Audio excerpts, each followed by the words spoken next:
Namo tassa bhagavato arahato samma sambuddhassa. Namo tassa bhagavato arahato samma sambuddhassa. Namo tassa bhagavato arahato samma sambuddhassa. Buddhang dhammang sanghang namasami.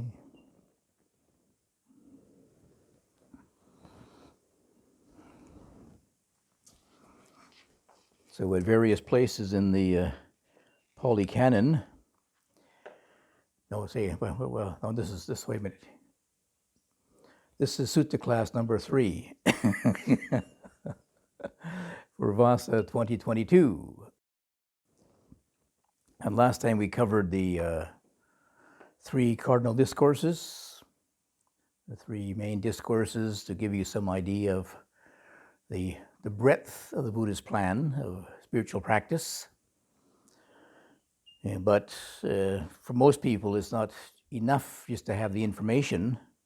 It requires some contemplation, investigation, and you can say some development of spiritual qualities. So at various places in the Pali Canon, the Buddha has given a kind of a sequential, progressive explanation of a progressive path of practice. What the average person can do to develop their spiritual faculties. And this was a bit of an idealized path, if you like, but it gives you some idea of the various stages that involved in it. And maybe in practice, the average person maybe does not follow kind of sequentially each of these stages. Like many people in the West these days, they might get some faith in the teachings, but then they jump right to meditation practice before they bring in morality, before they consider the value of morality.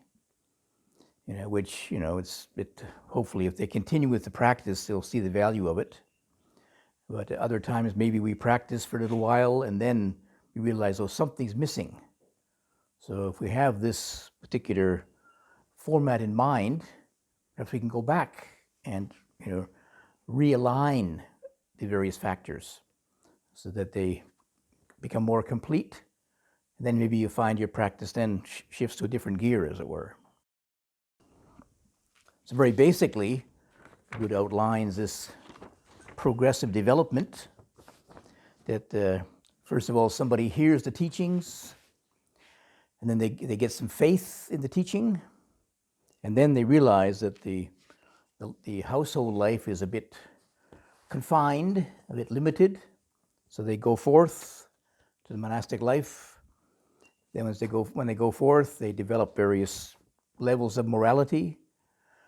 And we talk about formally we talk about the 5 precepts, the 8 precepts, the 10 precepts, the 227 precepts.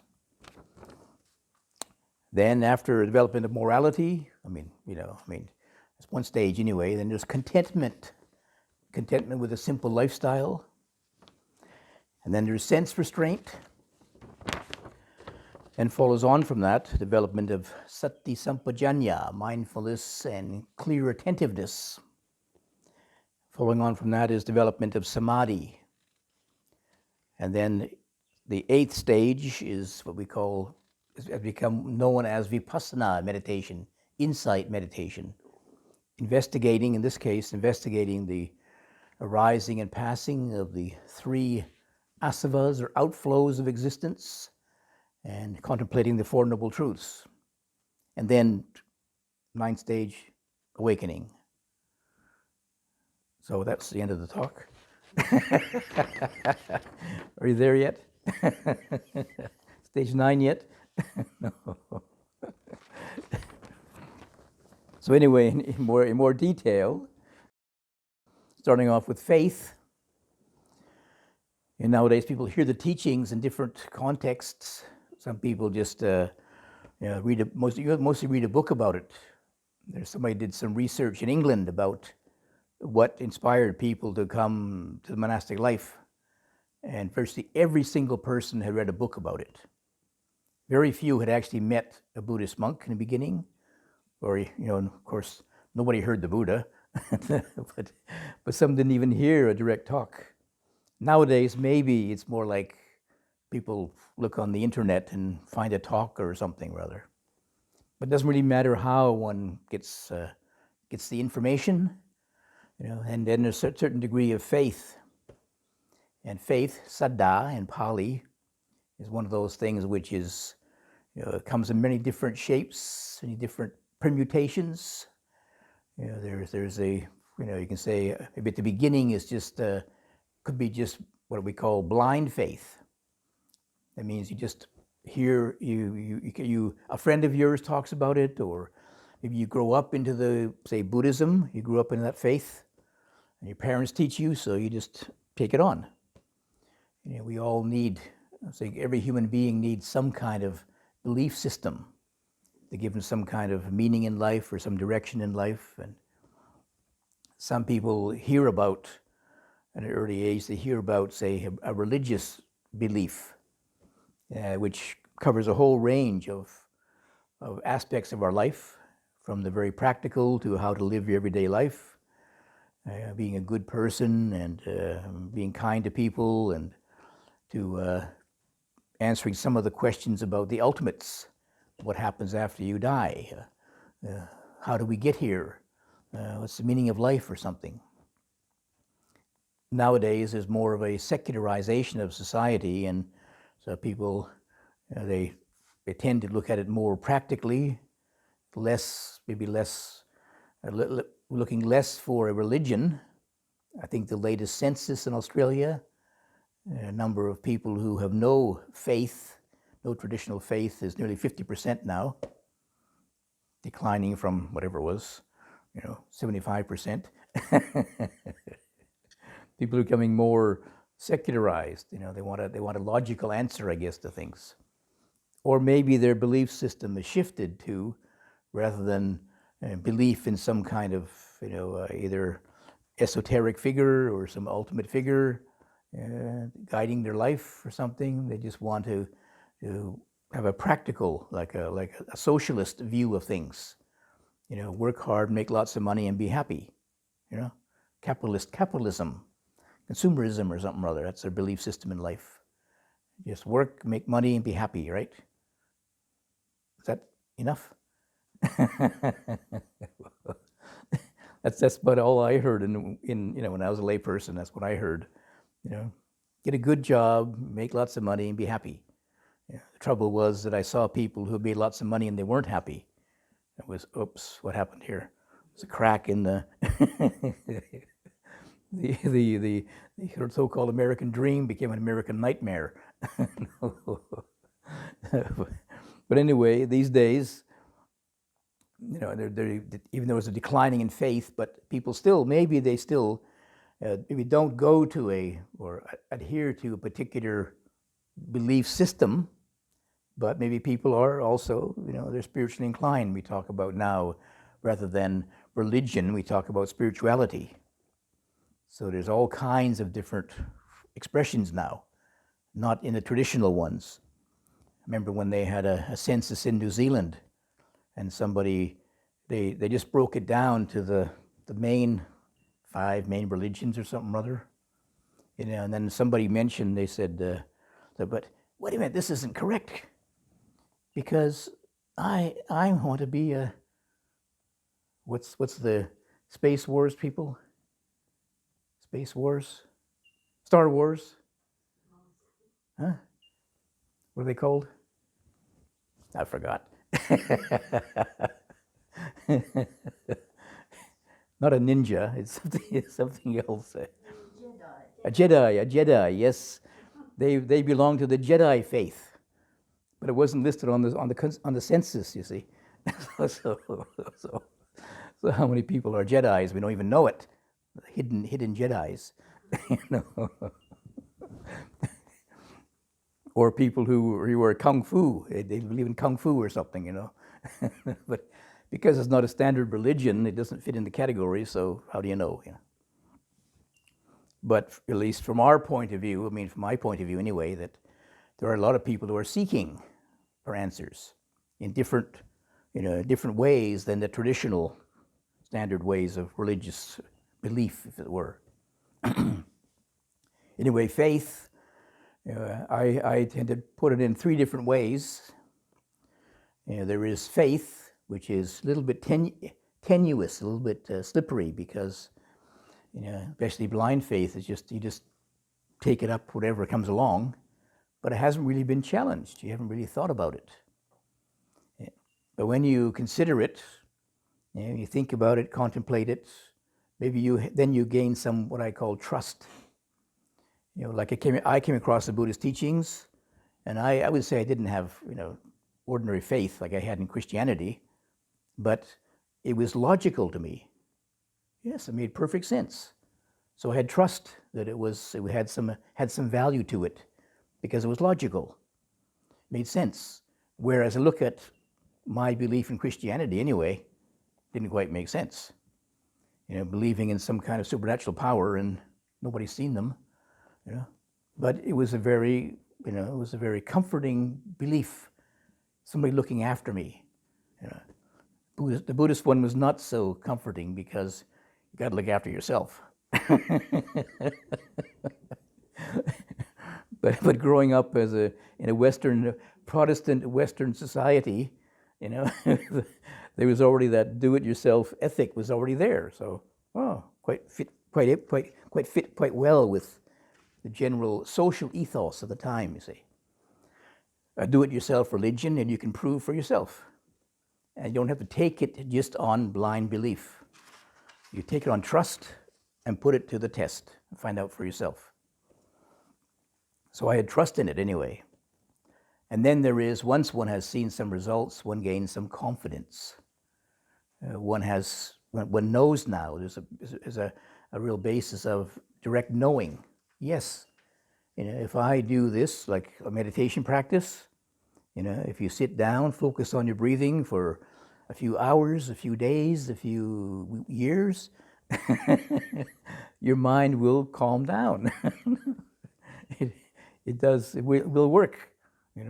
So when that happened sometime, it took a lot of work for me anyway with this busy mind. But when it did work, right, then that trust became confidence. It works. My first retreat, after a month of intensive meditation. I mean, I think it was about at least 10 days or 2 weeks before the mind got calm. Very hard work, but I did have results. So I thought, yes, it does work. Yeah, but then when I left the retreat, I thought, it works, but it's hard work. I'll give it a pause for now. Went back to university, back to my sort of indulgent life.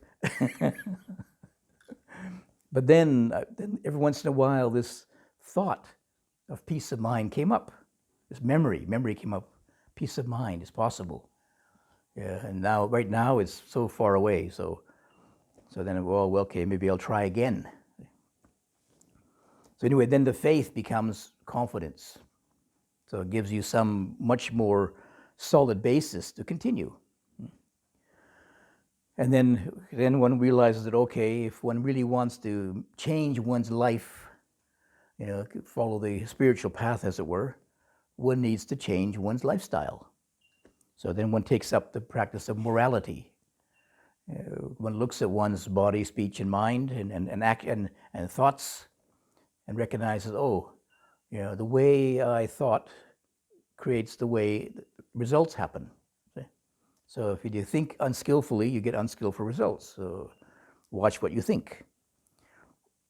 the actions you do, the speech you have, they have effects upon your life.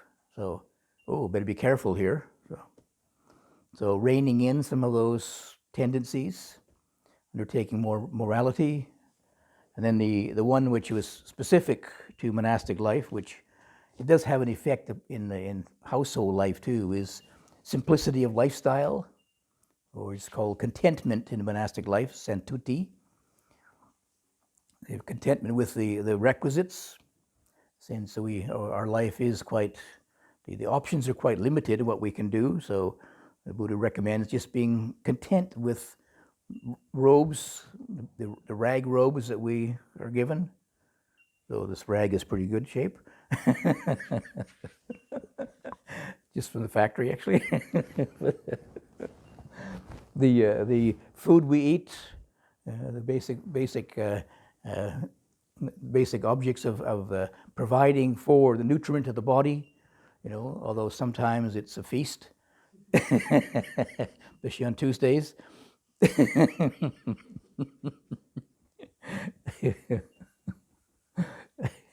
And then the shelter from the elements, and then the medicine for sickness. So these 4 requisites. And of course, there's a great variety here too. I mean, it's helpful maybe perhaps to reflect upon these requisites, the basics, as you do in the chanting, right? Yeah, 4 requisites. Just food, just enough to preserve the health of the body. For abiding in comfort and ease, not for beauty, not for enjoyment. Okay, you know the rest of it. I forgot already. Yeah. But once one has a reasonably simple lifestyle, one has more energy and time for practice. I mean, if you think about how much time you spend, I don't know, not us, but I mean, the average person, just getting their clothes, for example. Personally, I hated to go shopping for clothes, especially. So I'm quite content with, just one style. Well, sometimes I have to find the right one that fits me, or the color I like, or something. But not a lot of choices, So one has more time and energy available for spiritual practice. And then the 5th one, this is a bit more, getting more specialized, sense restraint. Especially if one has, done some meditation practice, then one begins to appreciate the value of sense restraint. As we heard in the Sutta last time, the fire sermon, the senses are on fire, right? Eyes, ears, nose, tongue, body, mind, the 6 senses. Literally, they aren't on fire, but literally they're more correctly, they're the source of the fires of passion.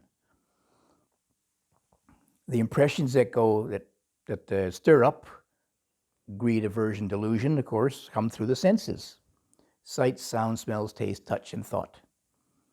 So when one recognizes the importance of setting a guard there, because whatever comes into the senses can create, as it says in the scripture here, it says that one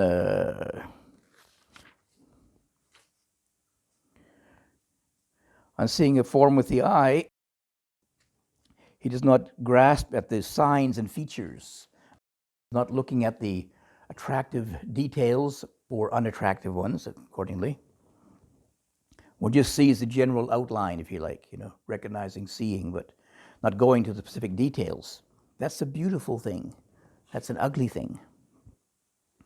Otherwise, if it's not restrained, then unwholesome states of covetousness and grief might invade them. So, when you recognize this impingement, some sights, when I look at this bush turkey here, look at the peacock. The peacock is made for beauty, right? all decked out. I mean, how does it survive so long? I mean, if I was a fox, I'd be the first one to go for it. It's also fat. But a bush turkey, doesn't even look attractive. It looks tasty.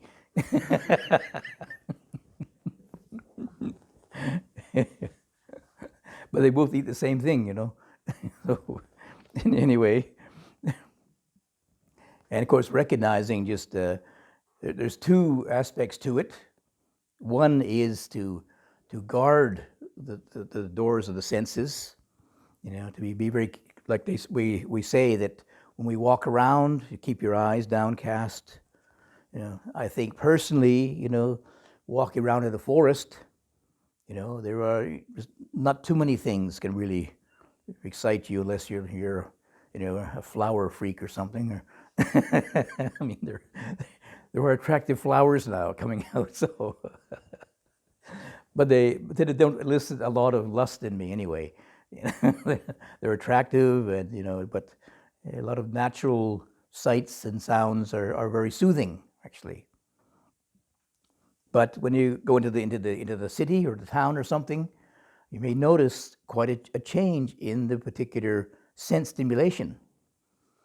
You know, like you know, you go to the city, and rather than the muted colors in the forest, or even the flowers here, you know, there's you know, muted tones. When you go to the city, signs are jumping out at you, reds and yellows, and screaming for your attention, and you know, and the sounds too.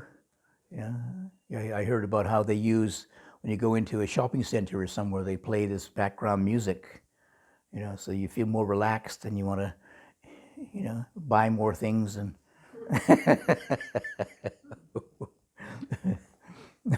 or there's another one where I think there's some kind of fast food chain that specializes in just people for takeaway, you see.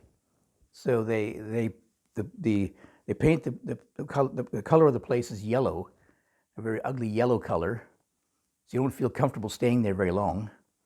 And sometimes they even play bad music. If you're really irritated, you stay in there 5 minutes and you just want to get your takeaway and go. Leave room for the next person to come and get, but not to hang out there. But people don't realize that, you know, that's what the senses are doing to you. You wonder why you feel in this irritated mood, and maybe it's the environment you're in, you know. The colors or the sounds that are in the background. You know. When you understand that, then you recognize, oh, I better be careful now what I look at and what I hear, and what I allow into the senses. And the other one is, you know, one is to kind of put a guard there, you know, to be aware of the dangers. Hey, what are you doing here? Listening to my talk here.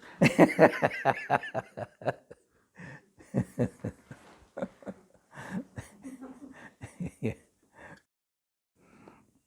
And the other one is to restrain the senses. You know, keeping your eyes down. You know, make sure you don't have a lot of unpleasant noises and sounds. I mean, sometimes it even helps to create the right environment. Like when Ajahn Chah went to America, I think it was the first time, he was really impressed that a lot of people there he met, they had set aside their own meditation room in their house. Yeah, most of them were meditators who'd gone to a retreat center. They had no temple in the town where they were. They'd gone to a retreat center, maybe even hundreds of miles away to learn meditation. When they returned home, they wanted to continue, so they created a space for it. They created their own living meditation space, you can say, their own temple, if you like, in their house. You know, very calming and relaxing and out of the way place. So you know, you can just step in there and forget about the kitchen duties and the entertainment center and all this. So they recognize the value of having the right space for their meditation to help them support it.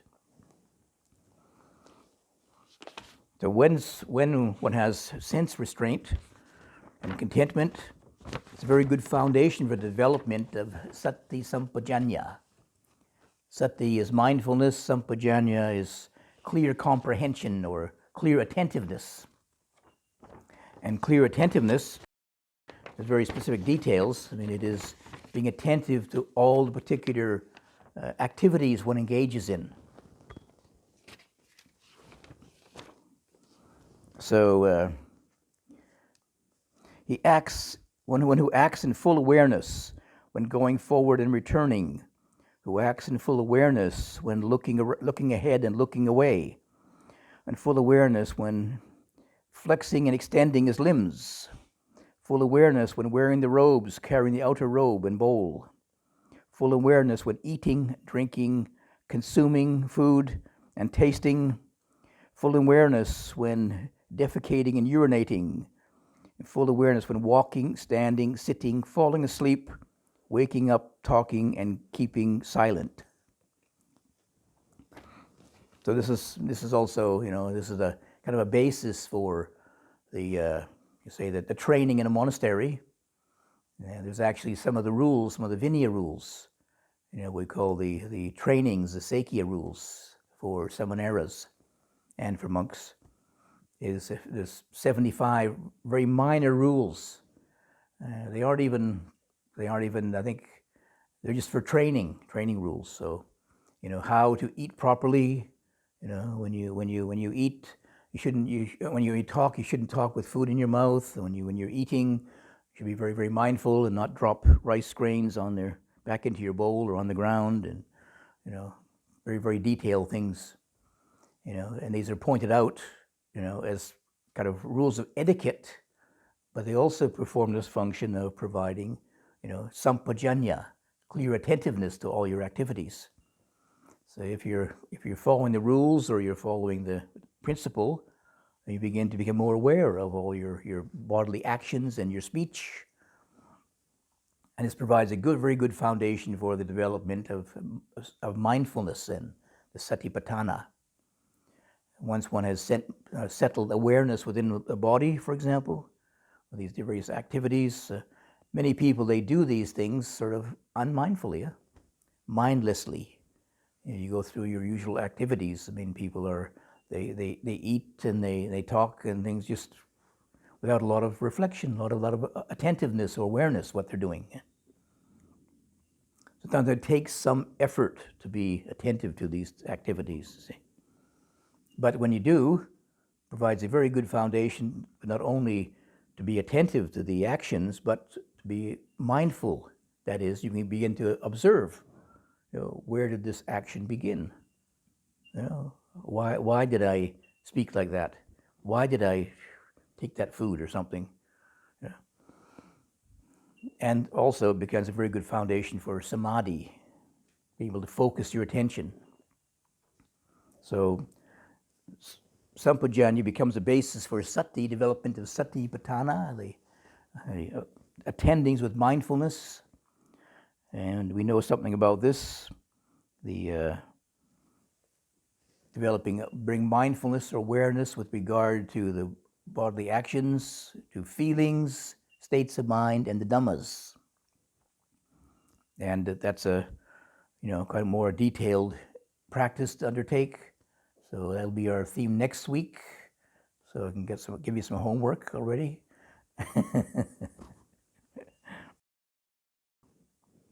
But then mindfulness becomes a very good foundation for the development of what we call samadhi, or collectedness.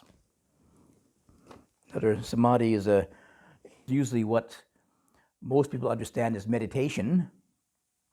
When people in the West, when they ask, how long do you sit meditation? They understand it as how long do you sit focusing on your breathing. To them, meditation is, sitting formally in meditation, focusing on breathing, which is a samadhi or collectedness exercise. Whereas mindfulness, developing mindfulness, you can do in any posture. The Buddha mentioned, the 4 postures: sitting, standing, walking, lying down. And of course, there's all these other permutations when you're getting up and sitting down, and when you're stretching and whatever. That is also can be mindfulness. That can also be samadhi. One of the Ajahn Chah's, is one of his senior disciples, Ajahn Liam. He said he's quite well known to be quite active monk. Likes to build things, and he's usually quite active around the monastery. He says you could even be in samadhi, in deep absorption, while sweeping leaves. So some of you were sweeping leaves today. Were you in total absorption? Huh? Or were you chatting away?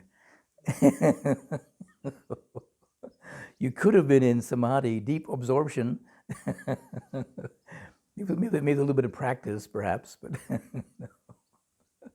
if you bring your attention to the body, just the body sweeping, the movements of the muscles.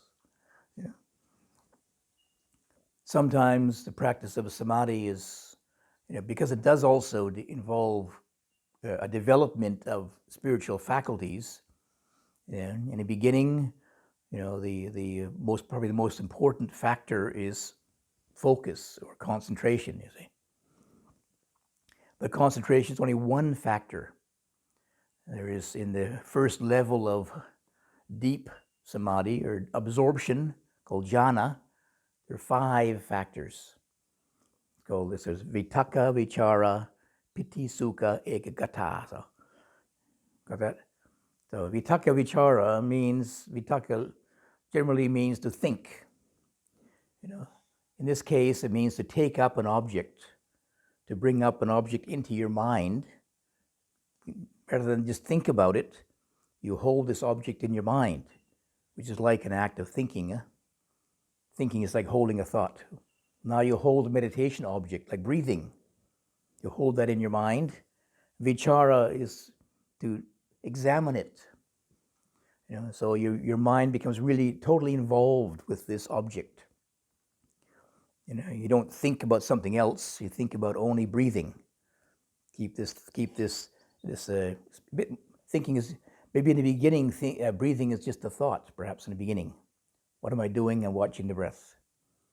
But if you keep bringing that attention to that thought, if you like, then you can break through to the experience.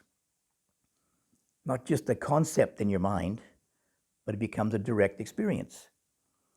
And if you hold that thought in your mind, vichara means to hold it, examine it. You notice the breath comes in, the breath goes out.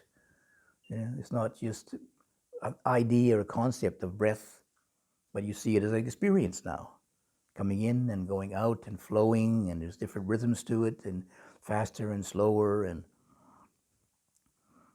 you have that. And when the mind does become more focused, there's what they call piti sukha. Piti is joy, a certain degree of rapture or joy, or when the mind is settled on something, and there's a well-being that comes with that. The body's relaxed, the mind's calm. Then there's ekagata. Ekagata means one-pointed. So you recognize there is this one-pointedness, only breathing, only breathing. When those 5 factors come together, then it's the basis for absorption. In the same time, the 5 hindrances pass away. The 5 hindrances. These are distractions. The various distractions of mind. There's sensual desire, ill will. You had five khandhas last time. You got 5 hindrances now for your Facebook. Look at Google, five hindrances. For your next Facebook page. So sensual desire, ill will, sleepiness and lethargy, restlessness and worry, and then doubt. And these pass away temporarily anyway. And I think it's helpful to keep in mind that these are only temporarily suspended. Doesn't mean you have to you don't resolve these 5 hindrances. They have other expressions as the fetters or defilements or whatever. They need to be investigated very deeply before they actually are transcended, before they cease completely. But for samadhi, if your mind is on the breathing, for example, if your mind is really settled on breathing, you don't notice other thoughts of sensual desire or aversion. You just don't see it because your mind is focused on the breathing. But maybe at least the roots of sensual desire are still there. Ajahn Chah gave the example, it was just like putting a big rock on the grass, you see. And while that rock is on the grass doesn't grow. But take the rock off, it means you lose your samadhi, and then the roots come back again, you see. The plant starts growing again, because the roots are still there. So samadhi, just a temporary suspension of those 5 hindrances, mainly because you don't pay attention to them. For most people, if they notice sensual desire, they start to follow it and becomes stronger and stronger and stronger and stronger. But if you go back to the breathing, just ignore the sensual thought. Maybe even try to divert your attention away from it, back to breathing, then the energy lessens and perhaps kind of fades away because you aren't giving it attention, you aren't giving it any more energy, you see. So sometimes, there's different approaches to, especially absorption, deep meditation, deep samadhi. Some people say that, these hindrances are suspended, and all your sense contacts are suspended, and you go into this really deep state of trance almost. The Sutta approach is more like when those 5 hindrances are not prominent in the mind, and the 5 main qualities of jhana, vitaka, vichara, piti, sukha, and ekata, are in prominence, then it is first absorption, which can happen. Maybe it only happens for a moment. When you're really focused on something, maybe something you're really interested in, when you're there, cooking your favorite dish, totally absorbed, You're not distracted by sensual desire or aversion or anything, not sleepy, not restless, no doubt, totally focused, then you have first absorption. Maybe it's only for, a short time until, oops, I forgot the salt.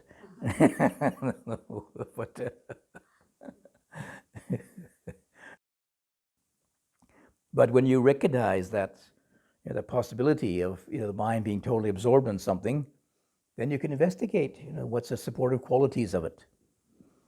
Continuity, patience, energy. There's other qualities which will support it. So then you recognize, oh, this is a very wholesome state. See? And then perhaps you could look around and try to cultivate it more. Just like the factors of awakening. Factors to be cultivated. I think every person has come across them in their life, equanimity, tranquility at some time or other, but they just haven't recognized their importance. Equanimity for a minute and then, oh, it's boring, and then the restless mind goes on to the, back to sensual desires and back to restlessness again, and oops, you lost it again. But when you realize the benefit or value of this, absorption, a skillful object, then you recognize, oh, maybe I can cultivate it more. And it is a potential for every single human being. We all have moments of samadhi. Some people, they get this samadhi, by indirect means. They go to a beautiful site or something, or they're doing something, watching their favorite television program, or just something, You have a very engaging conversation with somebody, and they become really absorbed in it, to the point of not hearing other people speaking. But for most people, they can't sustain it, or they think that it is, it's caused by this particular incident. Then they try and recreate that incident again. A conversation with this friend, very absorbing, for a little while, and then the next day, wow, that was great. Let's make another meeting up and another conversation. Next time, it's not the same. Dull and boring.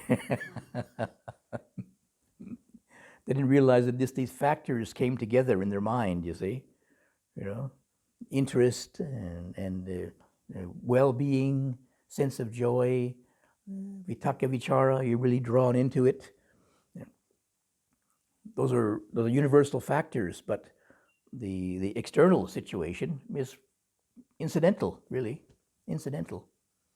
Like you don't need, certain meditation objects which are more useful for you as a temperament, but you can use any of them.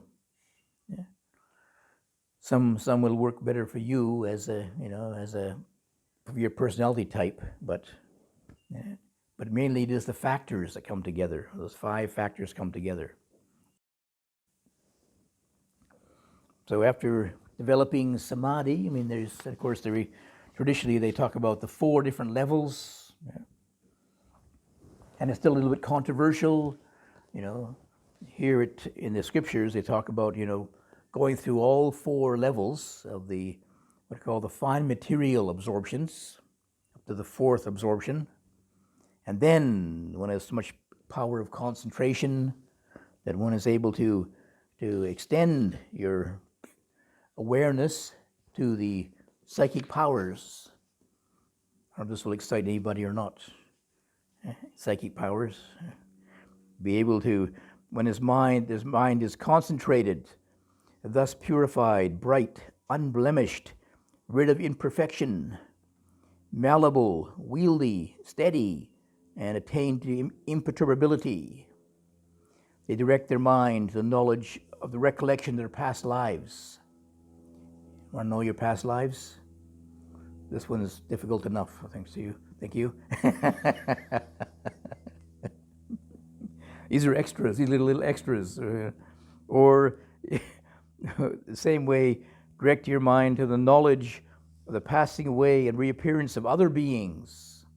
So you can read the minds of other people, how they rise and pass away. And no, thank you. But anyway.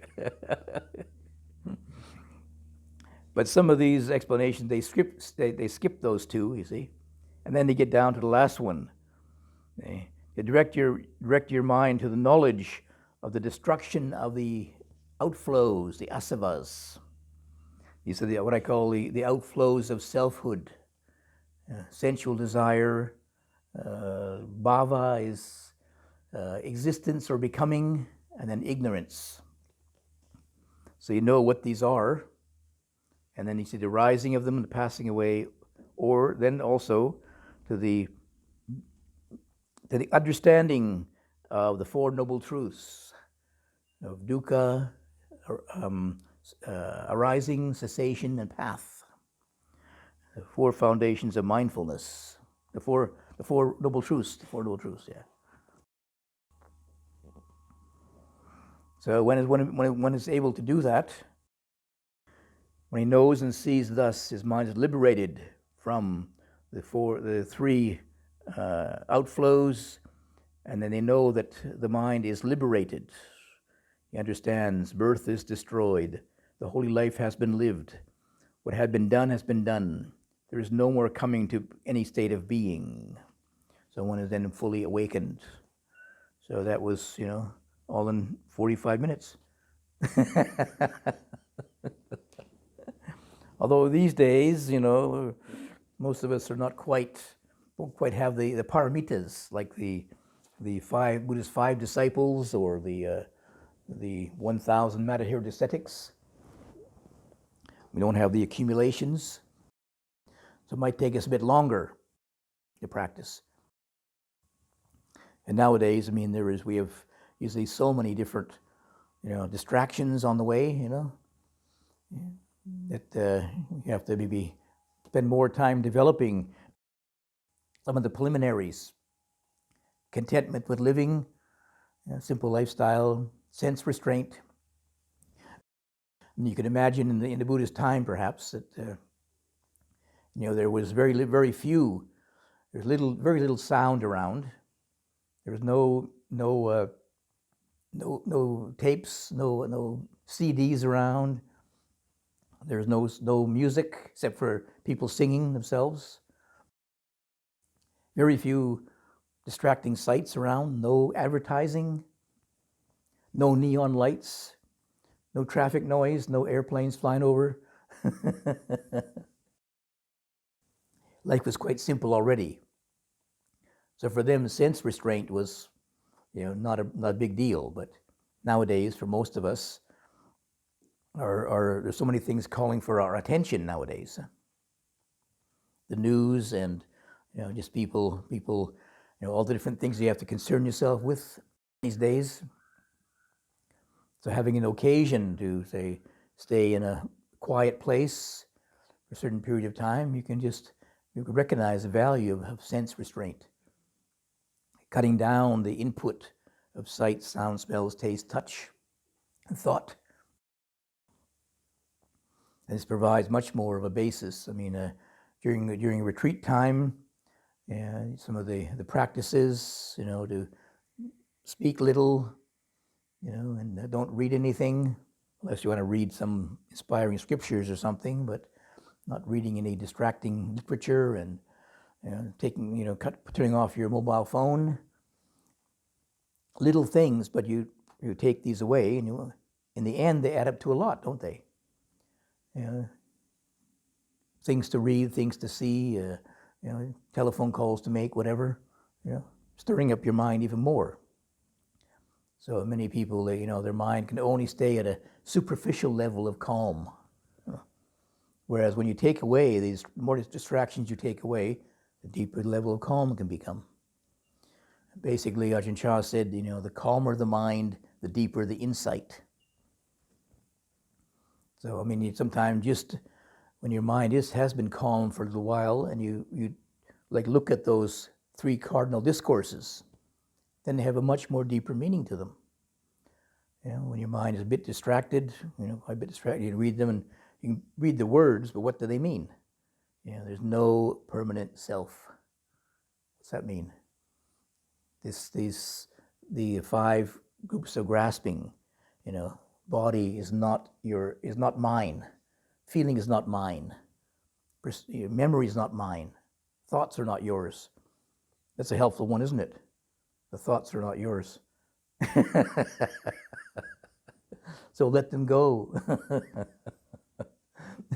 They've just been programmed in and they pop out, just like your computer, They don't belong to you. They're not yours, really.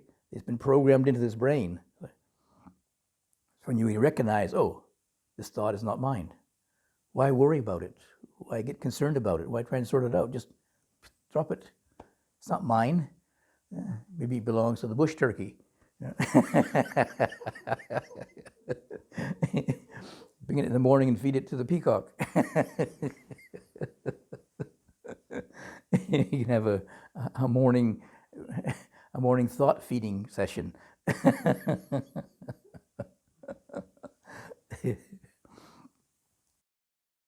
But I think for the average person, I was just thinking the other day about, to think that, oh, feeling is not mine. I think, well, whose is it then? That's a wrong thought. Feeling's not mine because I can't control it. I didn't bring it up. I didn't, I wasn't I who felt this way. It just popped into my consciousness. Feeling just came along. And vinyan is knowing, and feeling are the 2 functions of mind which have the least input of self. They're just basically functions of mind. How you feel. Nothing to do with you at all. It's just what this body-mind complex, deals with. A sight comes in and pops up, a feeling pops up like that. And you think, oh, I feel so good. It's not yours at all. It just came out of that particular cause and effect relationship. You've just been conditioned. That's a conditioned feeling, not yours at all. And you think so highly of it. Oh, that's a wonderful feeling, except when it's not so wonderful. And then, thank you, this is not mine, get out of here. No,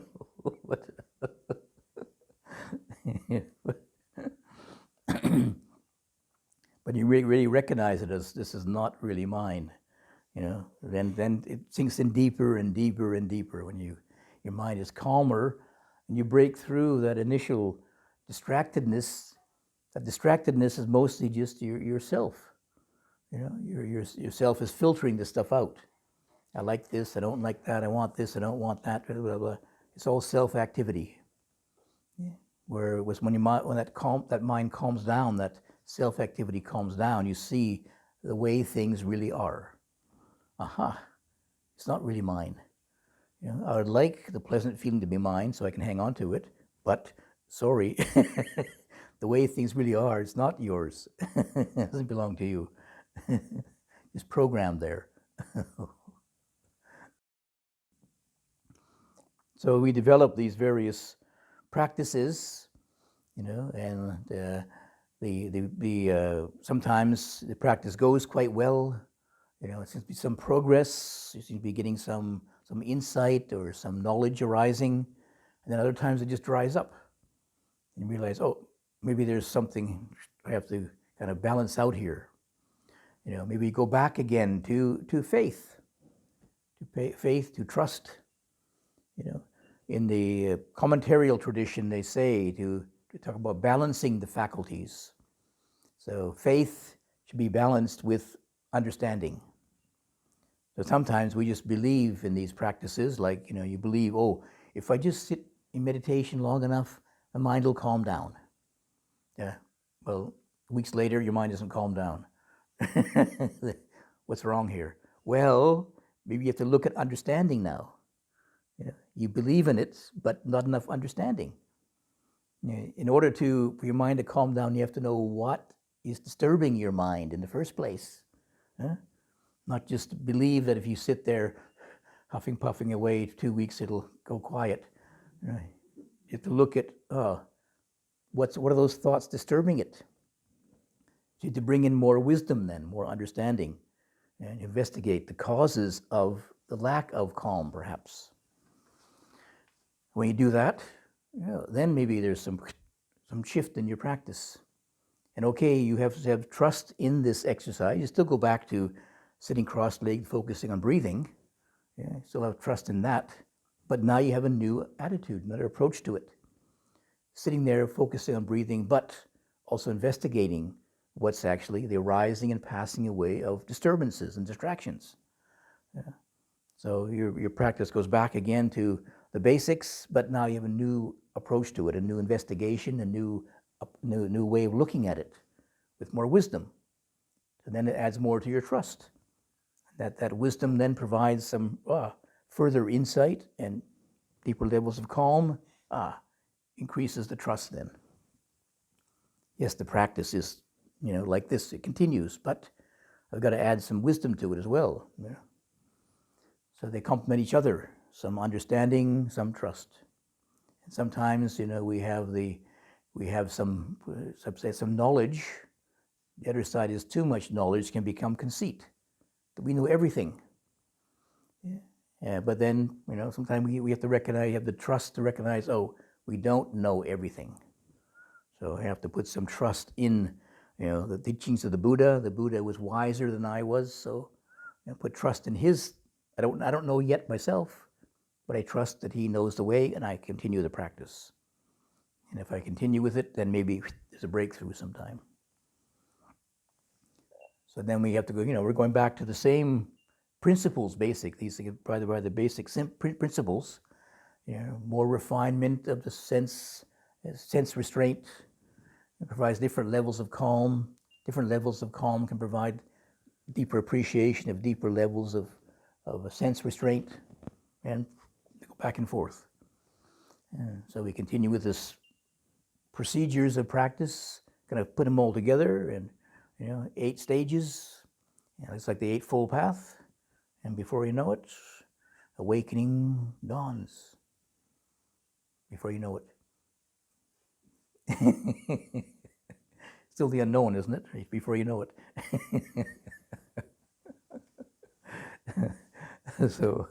So next time we'll do the explanation of the Satipatthana, the practice of mindfulness, which is a little bit more detailed, four different areas of developing mindfulness with, and then we'll go on from there after that. So